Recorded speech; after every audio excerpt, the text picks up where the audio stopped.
Dia! Hoje, 1º de novembro, estamos nós aqui novamente, né? Continuando a nossa trajetória, estabelecendo firmando os nossos passos, né?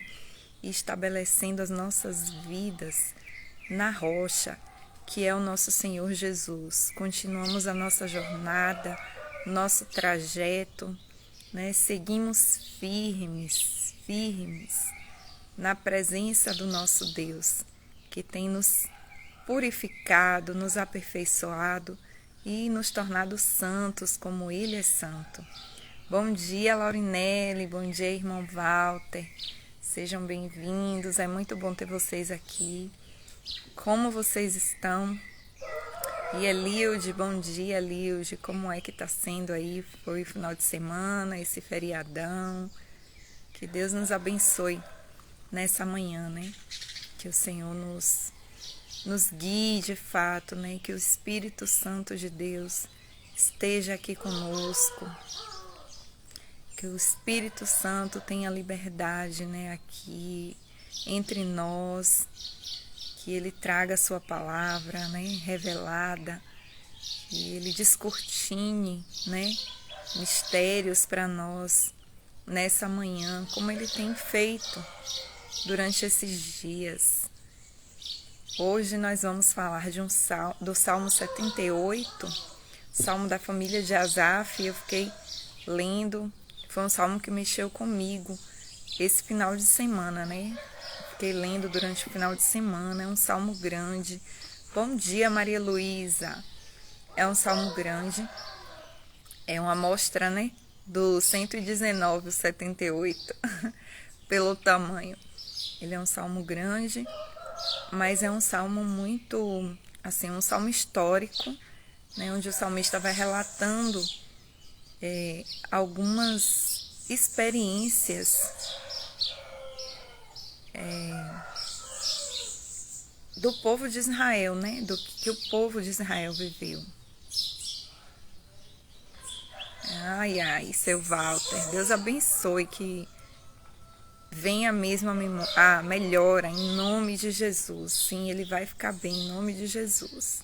Nós oramos pela sua saúde, irmão Walter.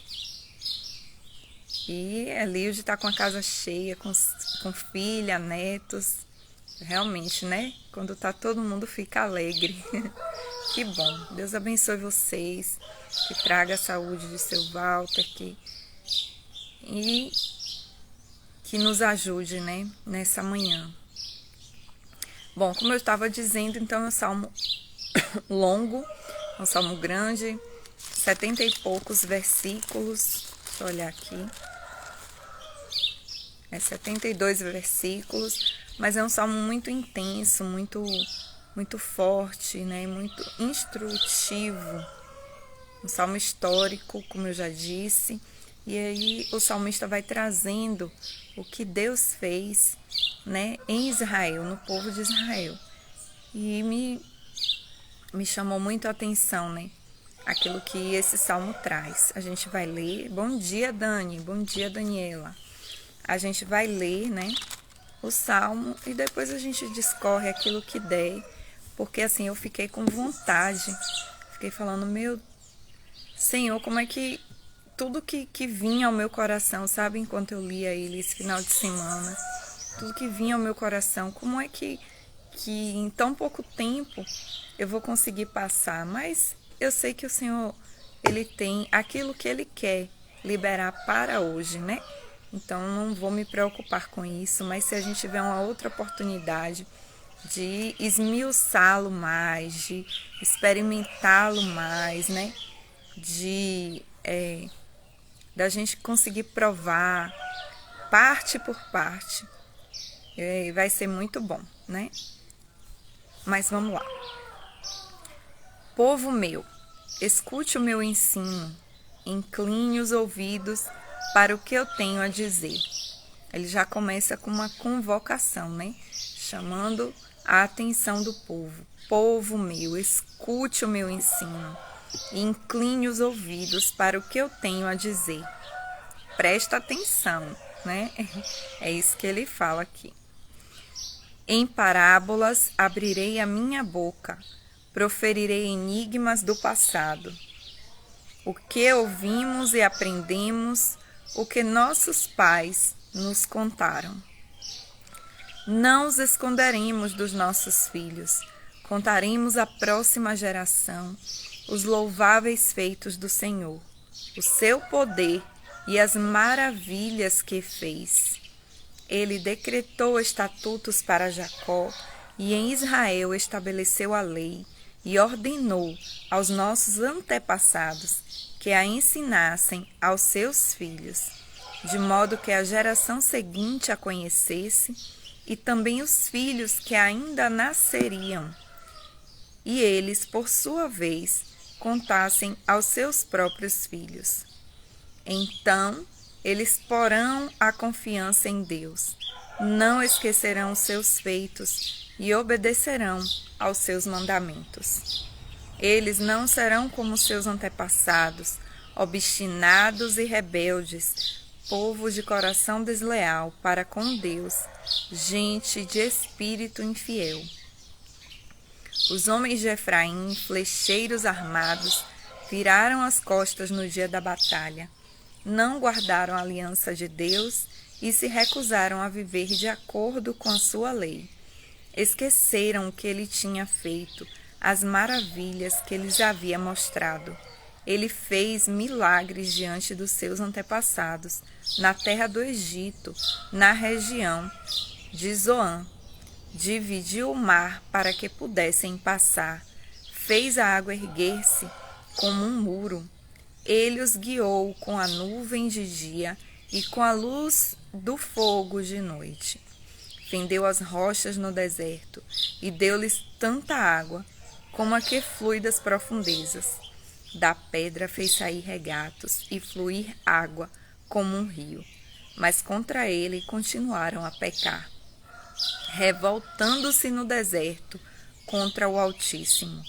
Deliberadamente puseram Deus à prova, exigindo o que desejavam comer.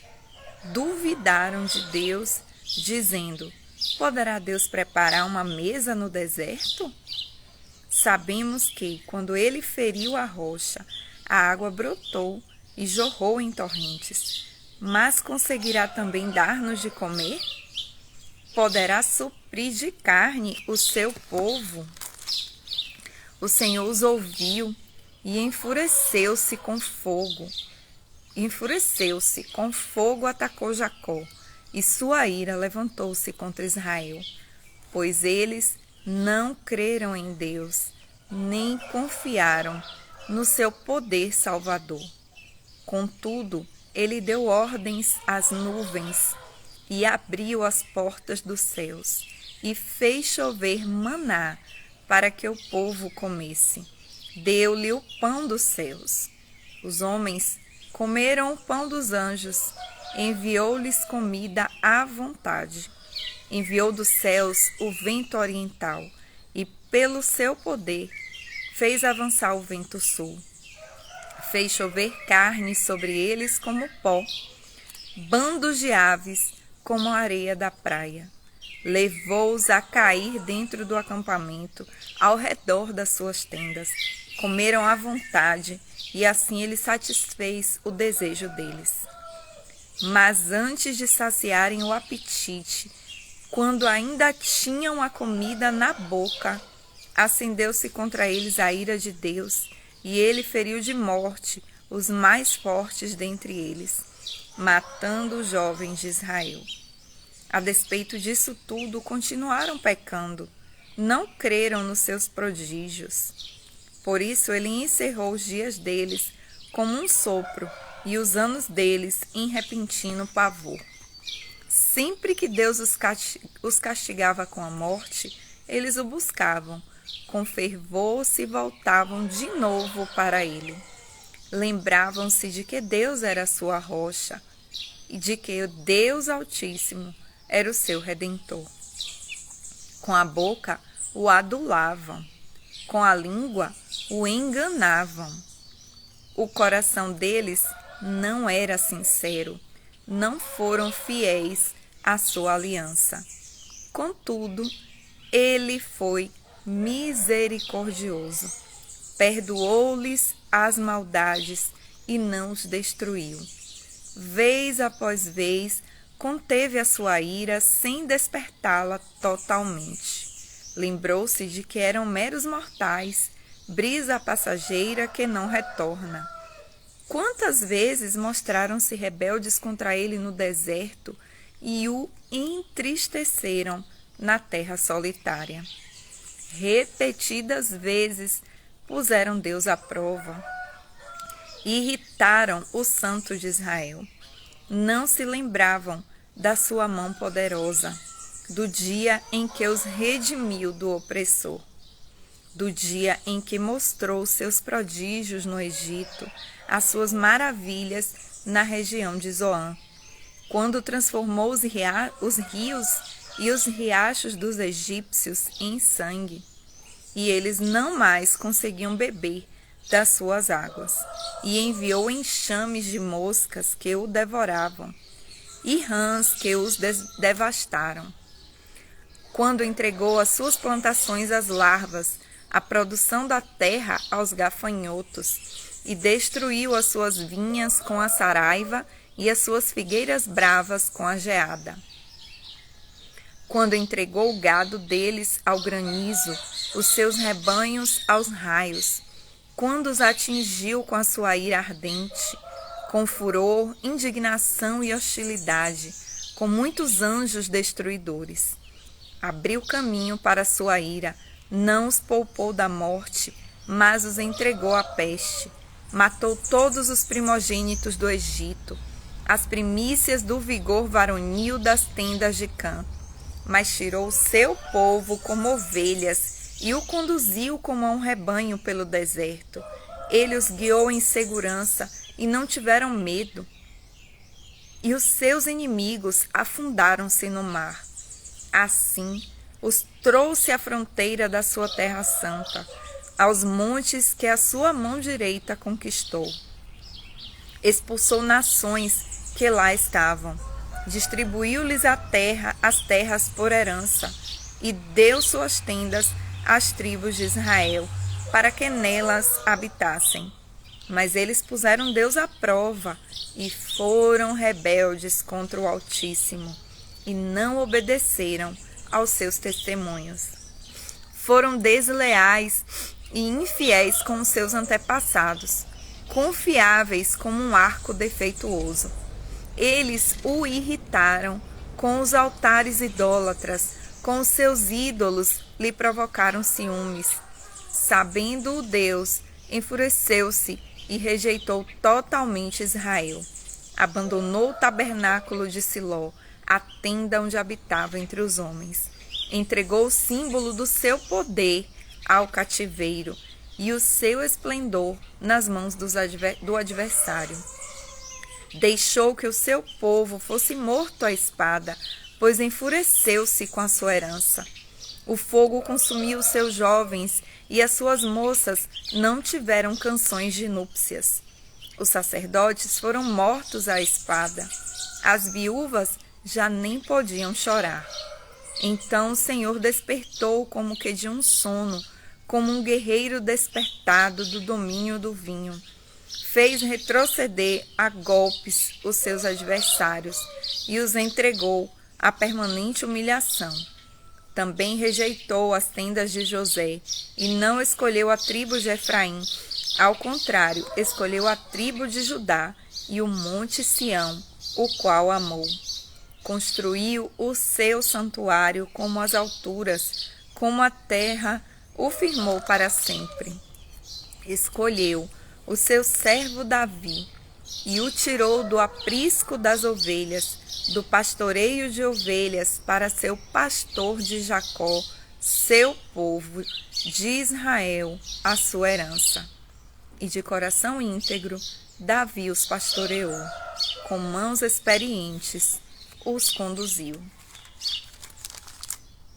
Esse é o Salmo 78, da família de Asaf, um salmo histórico, um salmo que deseja trazer à memória do povo de Israel os feitos do Senhor, mas não apenas trazer à memória os feitos do Senhor, né?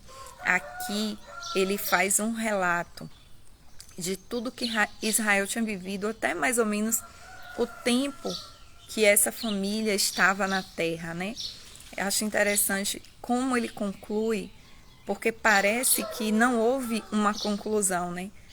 A gente fica, pelo menos eu senti falta de um fechamento na conclusão. Ele fala de Davi, fala que Davi, de coração íntegro, pastoreou, né?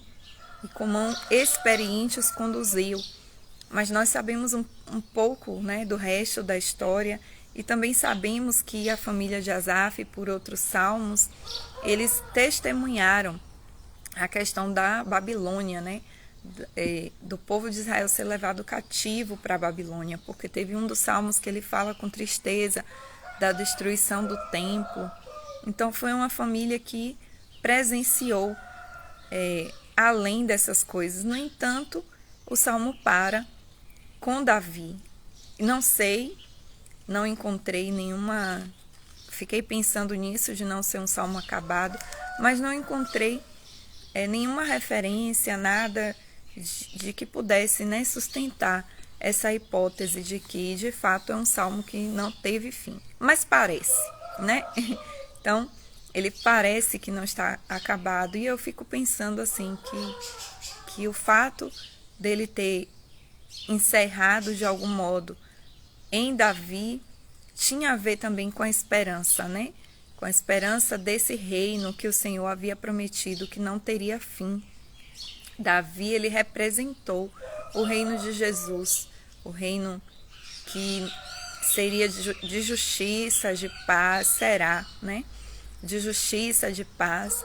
Então, uma coisa que veio ao meu coração foi esse desejo do retorno desse reino, né? Do retorno desse reino de alguém que tem essa mão forte, que consegue conduzir na integridade o seu povo. Bom dia, Geni. Magna também, não sei se está aí ainda. Mas assim, alguns pontos me chamaram a atenção desse salmo, né? Que é um salmo que, além de mostrar o que o Senhor faz, ele também nos ensina com os erros do povo. O salmista não esconde os erros que aconteceram aqui, né? O salmista mostra a provisão de Deus, mostra a soberania do Senhor também, né? Aponta que o Senhor traz disciplina. Ele mostra a Deus, ele revela a Deus como uma pessoa. Se você me acompanhou, né, com detalhe, com os ouvidos atentos, como já o versículo 1 falava, inclinando os ouvidos, escutando esse ensino, você pode ter percebido a natureza de Deus, né? Ele fala que Deus da traição, né, do povo com relação a Deus lá no deserto, né?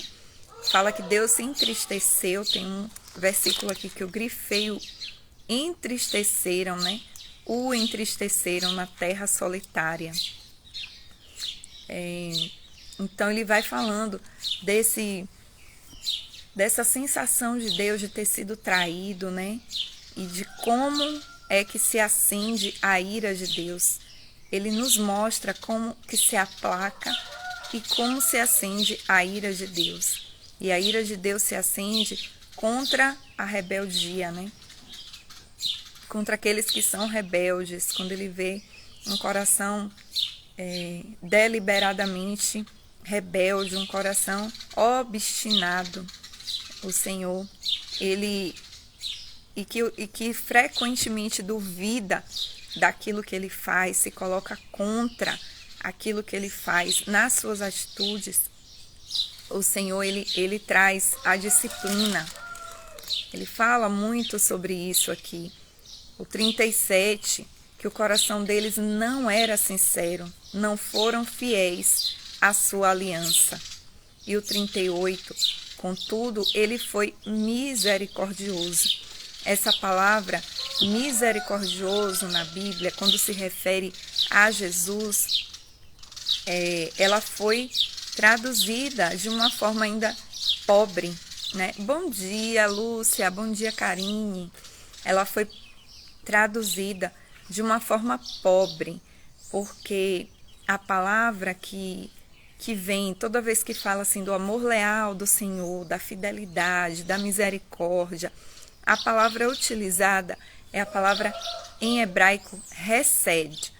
Ela se escreve assim, eu vou colocar no chat aí para vocês verem como é que se escreve essa palavra.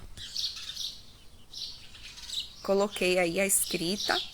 A pronúncia é com R, né? Hesed. Então, hesed, ela é uma palavra que você não consegue traduzir fielmente para outras línguas. Pelo menos o português não dá conta de traduzir. É tipo a nossa palavra saudade, né? Quem entende um pouco de línguas, né? Sabe que a tradução nunca é literal, 100% literal, não é equivalente, né? Então, hesed é que nem a nossa palavra saudade, era isso que eu estava falando. Em outras línguas, a gente não tem uma palavra para expressar esse sentimento, né? Que é a saudade, sentir a falta de alguém ou de algum lugar que a gente esteve. Aquele sentimento que só a gente sabe. A saudade é muita coisa, né? Se você expressar o que é saudade, é muita coisa. Tem muita emoção contida, tem muita sensação contida na saudade. Mas quando eu uso no português a palavra saudade, essa palavra contempla tudo isso. A gente consegue entender. Se alguém estiver num cantinho assim meio triste, você pergunta: o que você tem? E a pessoa diz: eu estou com saudade. Então, nós conseguimos compreender exatamente o que é que ela está passando, né? Sabe que é um momento. Existem aqueles momentos em que a saudade é intensa, dolorida e que é necessário ficar quieto. Enfim, já em outras línguas, quando a pessoa quer expressar esse sentimento, né, de estar sentindo falta de alguém, ela precisa explicar com uma frase. Não existe uma palavra para explicar, para dar conta de tudo. Assim é o hesed, né? O pessoal da família Walker, né, que falou sobre isso, tem um livreto que foi escrito pelo Christopher Walker, que o nome é esse, hesed. E hesed fala do amor de Deus, né, de quem Deus é. Quando Deus se revela para Moisés, né, que fala que Moisés viu as costas de Deus, ele anuncia, né, quem ele é. Moisés primeiro ouve sobre o Senhor e ali está contido o significado de hesed. Um Deus que é misericordioso, longânimo, que é fiel, que tem um amor leal, né, que ele exerce sim a disciplina, né, até 4 gerações daqueles que o odeiam, daqueles que são rebeldes, mas estende a bênção até 1000 gerações daqueles que são fiel a ele, né? Então esse é o amor de aliança, o amor que o próprio Deus estabeleceu. Isso significa hesed. Estou explicando de forma rápida, porque é muito mais do que isso. Então toda vez que você vê, né, na Bíblia, nos Salmos fala muito, né? A gente já leu vários salmos que falam do amor leal de Deus, da misericórdia. É o Senhor exercendo o hesed, né? Então, contudo, ele foi misericordioso, contudo, ele foi hesed, contudo, ele se manifestou na sua plenitude, né? De quem ele é, do seu caráter, né? Da sua essência, de ser fiel, de honrar a aliança que ele mesmo estabeleceu. Então diz que o Senhor foi fiel, que o Senhor estabeleceu o seu hesed, perdoou as maldades, lembrou-se da aliança que ele tinha feito e não os destruiu. Mesmo eles sendo sinceros, mesmo ele... Eu achei interessante, né, que no versículo acima, o 36, o salmista fala que o povo enganava, com a língua o enganavam, com a boca o adulavam. Minha avó usava muito essa palavra, adular. Todo mundo aí sabe o que significa adular, né? Ficar Ai, como é que eu explico adular? Fala aí, gente. O que é adular? Você ficar, oh, como você é legal, é bonitinho, nós amamos você, mas eu esqueci um sinônimo de adular. Se alguém lembrar, coloca aí pra mim. Então seria isso, né? Então ficar ali falando com Deus, tentando convencê-lo de algo, né? Tentando o enganar. Na verdade, eles achavam, bajular, isso, Eliude, é uma bajulação. Eles achavam que estavam enganando Deus, que Deus não engana, né? Ele não se deixa enganar, ele conhece muito bem como está o coração. E quando ele não exerce a ira, né? Quando ele não entra com juízo, insistir, isso, Eliude, insistir para fazer alguma coisa. Olha, vocês estão bem aí. Genir, agradar demais, é isso mesmo, isso que é adular. Então tentar agradar demais, mas você sabe que é um agrado falso, né? Alguém chega, isso aqui eu sei que você gosta, mas você tá percebendo que tem algo mais ali, né? Que a pessoa quer alguma coisa. Às vezes os filhos fazem isso quando querem alguma coisa dos pais, né? Começa a agradar demais. Aí você percebe assim, tem alguma coisa aí, tá querendo alguma coisa, fez alguma coisa errada. Então é isso mesmo que vocês colocaram, insistir, agradar demais, puxar saco. Exatamente isso que é adular. Então, na verdade, eles estavam enganando a si mesmos, achando que estavam enganando Deus. Quando Deus parecia não se importar, né? Entre aspas, quando Deus parecia não ver, na verdade, Deus estava exercendo sobre eles a sua misericórdia. E esse salmo, ele me ensinou muito, né? Voltando para o início, eu achei muito importante, muito interessante o que ele fala do propósito do salmo, né?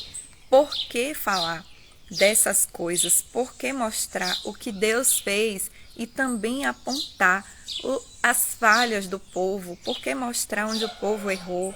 O que foi que eles não fizeram de correto? Por que mostrar a disciplina do Senhor, muitas vezes dura? Aqui ele fala várias vezes que a disciplina do Senhor para o povo de Israel foi a morte. E se a gente lê, né, se vocês conhecem lá, Êxodo, os primeiros 5 livros da Bíblia, vai ver que de fato foi isso, né? Então, no início ele fala que não vai esconder essas coisas, essas verdades, o que aconteceu, a história, né, dos filhos, não pode esconder, porque é isso que vai fazer com que eles ponham a confiança em Deus, né? É isso que vai fazer com que os filhos não esqueçam, a próxima geração não esqueça os feitos do Senhor e comecem a obedecer os seus mandamentos, né? Para que eles não sejam como os antepassados, obstinados e rebeldes, um povo de coração desleal para com Deus, gente de espírito infiel. E aí eu fiquei refletindo esse dia, ouvi muitos relatos de questões relacionadas a filhos, de liberar, né, coisas demais, dos ataques que tem acontecido. A gente sabe que não é de hoje, né, mas o quanto isso tem se intensificado na vida da nova geração, né, de uma mentalidade nova e totalmente contrária à vontade de Deus, totalmente rebelde ao que Deus estabeleceu, né, na terra, o que era o desejo do coração do Pai. Nós sabemos que existe, né,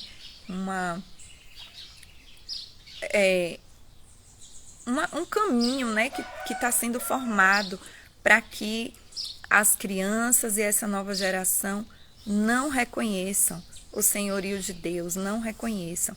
E aí muitos pais falam como que a gente pode lutar contra isso, né? Programas de TV, séries e tantas outras coisas, né, que têm trazido mentiras para serem estabelecidas como verdades no coração dos nossos filhos, né? Da nova geração.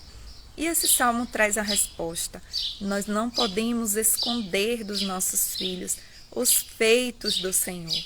Eles só aprenderão a confiar no Senhor se eles conhecerem quem é o Senhor, o que Deus faz, quem Ele é. E é por isso que Asaf, a sua família, escreve, deixa registrado esse relato. Olha o que Deus fez e olha o que o povo fez. Quantas e quantas vezes o povo foi rebelde, mas nós precisamos mudar o nosso coração. Nós precisamos inclinar o nosso coração para o nosso Deus, reconhecê-lo, permitir que Ele endireite as nossas veredas, né? Então ele vai falando sobre essa verdade e isso ficou muito forte, sabe, ao meu coração, investigando em mim como que tem sido a minha postura, né? Como que tem sido a minha postura no meu lar, o que eu tenho deixado entrar mais, quais são as memórias que as minhas filhas construirão de quem Deus é, né? Como tem sido essa minha jornada? Será que elas só vão ter a memória e a lembrança de ida a uma igreja uma vez por semana? Ou elas percebem e conhecem quem Deus é no dia a dia da nossa casa, né? No dia a dia da nossa família, o que é que está sendo estabelecido, o que é que nós temos apontado para nossos filhos, netos, a nova geração, né? A nova geração que está perto de nós, que a gente tem algum tipo de influência. Qual é o legado que nós estamos deixando para essas pessoas? Nós temos falado não apenas dos relatos bíblicos. É importante, óbvio que é importante, que se conheça a palavra de Deus, o que Ele fez para o povo de Israel, né? Mas ele continua. Esse salmo, ele parece inacabado. E ele parece inacabado para mim e para você, porque nós devemos continuar essa história. Nós poderíamos registrar o que o Senhor fez após, né, Davi, como ele nos alcançou, como ele chegou até nós. Nós poderíamos registrar isso, deixar registrado, continuar essa história. Essa história também faz parte de nós. Apesar de sermos aqui brasileiros, estarmos tão distantes no sentido físico, geográfico e também no sentido do tempo, né? Uma nação, Israel é uma nação antiga. Israel é uma nação que tem muitos e muitos anos, milhares de anos, enquanto que o Brasil nem chegou a completar seu primeiro milênio. Então nós somos uma nação jovem, mas nós podemos também estabelecer no nosso dia a dia, na narrativa que nós temos construído, nós escrevemos, né, a nossa história com a ajuda do Espírito Santo de Deus. Somos nós que escrevemos, que estamos narrando essa história. O que é que nós contaremos? O que nós temos contado já para essa nova geração do que Deus tem feito?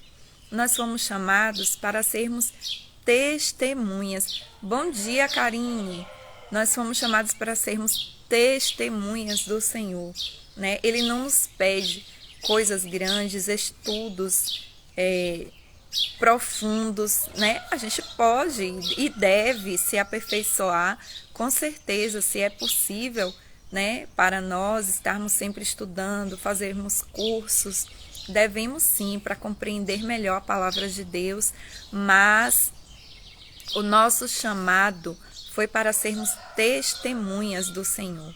O nosso chamado foi para anunciar o que Ele fez por nós. Se você observar o Novo Testamento, você vai ver isso. Jesus, ele só pede àqueles que Ele curou, que Ele fez algum tipo de transformação na vida, que a pessoa fale, vá e fale, né? Eu te curei, vá e diga, mostre o que eu fiz, né? Então, não é tanto o conhecer profundamente, sabe? O esmiuçar tudo da Bíblia, mas é a experiência que você teve com o Senhor, a partir do momento que o Senhor entrou na sua vida, como é que essa sua vida tem sido construída? Como tem sido o registro que você tem feito da sua história? Como o seu coração tem estado diante do Senhor? E o que é que os seus filhos e as pessoas que estão próximas a você conseguem ler da sua história? Conseguem ler que você é uma pessoa de coração rebelde, duro, né? Que está volta e meia, tenta adular Deus, tenta enganar Deus, tenta fazer com que Deus perdoe o seu pecado, assim, dando uma oferta para Ele que você acha que é agradável, ou você é alguém que tem construído, né, a sua história como alguém que se inclina para o Senhor, né, que sabe sofrer, né, aquilo que é necessário sofrer, mas sofre diante do Senhor, né, que carrega a dor, não como um masoquismo, mas entendendo que muitas vezes é necessário carregar algum tipo de dor, né, para caminhar com o Senhor, carregar, aceitar uma ofensa, dar o outro lado, né, andar além daquilo que a gente está disposto a andar e ir adiante, enfim, de tantas coisas que me chamaram a atenção nesse salmo, de tantas coisas que foi forte para mim ao estudá-lo, e eu teria muito mais a falar, mas o nosso tempo está passando, né? E não tem como prender vocês mais aqui, mas essa coisa da gente ensinar, né, a nova geração, falando, contando a história. Conte, Laurinelli, Elilde, que acho que já tem, né, netos. O que vocês têm contado da história da família de vocês, de como vocês construíram a família de vocês, dos feitos do Senhor? O que é que os netos de vocês sabem? Vocês já sentaram com eles em uma roda para falar: olha, quando o vovô e a vovó casaram, aconteceu isso, a gente passou por essa e essa dificuldade, mas o Senhor agiu assim, agiu assado. Quando seu pai, sua mãe nasceu, nós vivemos isso, isso e isso. Vocês já pararam para contar? Nossa cultura do Brasil é muito deficiente nisso, em guardar a memória. Mas é a memória, né, daquilo que o Senhor fez. É a memória do que foi construído na nossa casa, do que está pautado a nossa família, do legado que nós temos, que vai ajudar essa nova geração a continuar no caminho, né? Que vai ajudá-los a compreender qual é a diferença entre um coração sincero e um coração dissimulado. Então, de tudo o que eu li aqui, que mexeu comigo, eu acho que isso foi o que ficou mais forte, né? Eles gostam sim, eles gostam, sabe por quê? Porque isso traz o pertencimento, né? Você ouvir a história, né? Você saber o que é que aconteceu com quem veio antes de você, com seu pai, sua mãe, com seu avô e sua avó, com seu bisavô, né? E sua bisavó. Isso nos dá um senso de pertencimento e nos conecta, né? A gente não fica se sentindo solto no mundo. Toda pergunta que o ser humano tem, de onde eu vim, para onde eu vou, ela é em parte respondida na história familiar, né? Na história da família, ela é em parte respondida. Olha, eu vim, seu filho é continuidade disso, a sua família vai continuar.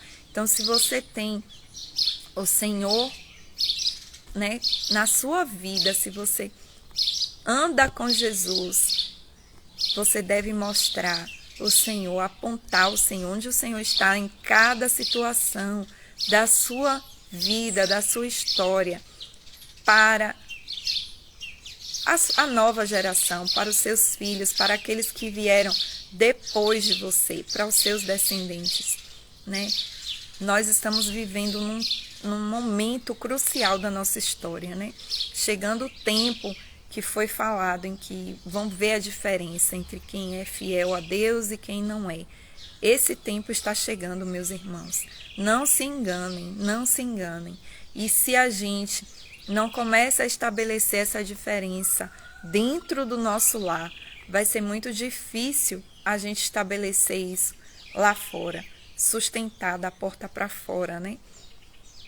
Vai ser muito difícil se os filhos e os netos não sabem contar essa história dos pais, né, dos avós, nessa perspectiva do que Deus fez, do que Deus tem feito, de como Deus tem agido na vida de cada um. Se eles não sabem contar, então não tem sido válido, né? Não tem sido válido. Nós precisamos narrar isso, essa verdade, aquilo que Deus tem feito para nós. Narrar os textos bíblicos, sim. Fazer com que eles saibam a história de Daniel, sim. A história de Davi, sim. O que Deus fez quando abriu o Mar Vermelho, sim. Mas também que o mesmo Deus que abriu o Mar Vermelho, que tirou Daniel da cova dos leões, que ajudou Davi com relação a Golias, a exterminar Golias, é o mesmo Deus que ajudou o vovô e a vovó a viverem aquela situação difícil, a não desistirem do seu casamento, né? Que ajudou o vovô e a vovó no momento de dificuldade a construir o seu lar, né? Seus filhos, seus netos, as pessoas que te cercam, elas precisam saber, precisam conhecer. Isso nos fortalece, isso nos dá vontade de continuar a jornada, de saber que Deus age nos dias de hoje, de que Ele é fiel, de que Ele existe e de que a sua misericórdia, o seu recede, continua sendo abundante em nossas vidas. O Salmo 78, assim como o livro de Atos, não tem um fechamento, não tem uma conclusão, porque nós ainda estamos aqui construindo a história. Então, vamos narrar essa história de maneira que glorifique sempre o nome do nosso Deus e de maneira que Ele encontre um povo que de fato o ama, não um povo que o adula, não um povo que o engana com seus lábios, não um povo que falta sinceridade, mas um povo que o ama, que arde, né? Arde de vontade, de saudade, de desejo, de ter a sua presença. Um povo que carrega, de fato, a sua presença na simplicidade, nas mínimas coisas, né? Que o Senhor nos abençoe, que o Senhor nos conduza, que o Senhor nos ajude a narrar nossa vida da maneira que glorifique ao seu nome. Ah, Senhor, vamos orar, né? Bom dia, Mãe. Ó, Senhor, santo, santo é teu nome, Senhor. Ó, Senhor, nós queremos aprender com todo esse relato que nós lemos aqui, Senhor, com todos os relatos que nós lemos na Bíblia, do teu povo, das pessoas que inclinaram o coração para ti, Senhor. Ah, Deus, ajuda-nos a ter um coração que aprende de fato e também ajuda-nos a ter um coração que aplica aquilo que aprendeu, Senhor. Não apenas aprender no intelecto, saber repetir histórias, mas nós queremos experimentar, Senhor, de ti, viver, Senhor, tendo essa experiência no dia a dia, Senhor. Queremos ser fluentes, Pai. Queremos que flua, Senhor, o teu rio através das nossas vidas, ó Deus. Senhor, ajuda-nos a olhar a nossa história e te ver, Senhor. Ó Senhor, clareia, abre os olhos daqueles que ainda estão com a vista embaçada, que ainda veem os seres humanos como árvores, Senhor. Passa de novo o teu dedo sobre as vistas dessas pessoas, Senhor, que elas consigam te ver guiando a sua trajetória aqui na terra, Senhor. Ó Deus, e que elas passem a narrar a história por essa perspectiva de que o Senhor tem conduzido todas as coisas, Senhor. Lembra-nos dos teus feitos, lembra-nos daquilo que o Senhor fez em nossas vidas, que nos marcou, que foi capaz de nos tirar do caminho que andávamos, que fez com que a gente convertesse os nossos caminhos, Senhor. Ó Pai, é o que eu te peço nessa manhã, Senhor. Nós queremos sempre trazer a nossa memória e a memória daqueles que nos cercam, tudo aquilo que nos dá esperança. Nós queremos, Senhor, ter um coração leal, Senhor. Ó Deus, queremos ter um espírito fiel a Ti, Senhor. É o que nós te pedimos nessa manhã, juntos, em unidade, Senhor. Fortalece o Teu povo, Senhor. Que seja um povo forte e que comece a partir de nós, Senhor. Em nome de Jesus. Amém. Amém. Amanhã a gente se encontra, mesmo sendo feriado, mas nós estamos aqui, tá? Para nos fortalecer mutuamente. Deus abençoe a vocês e até amanhã.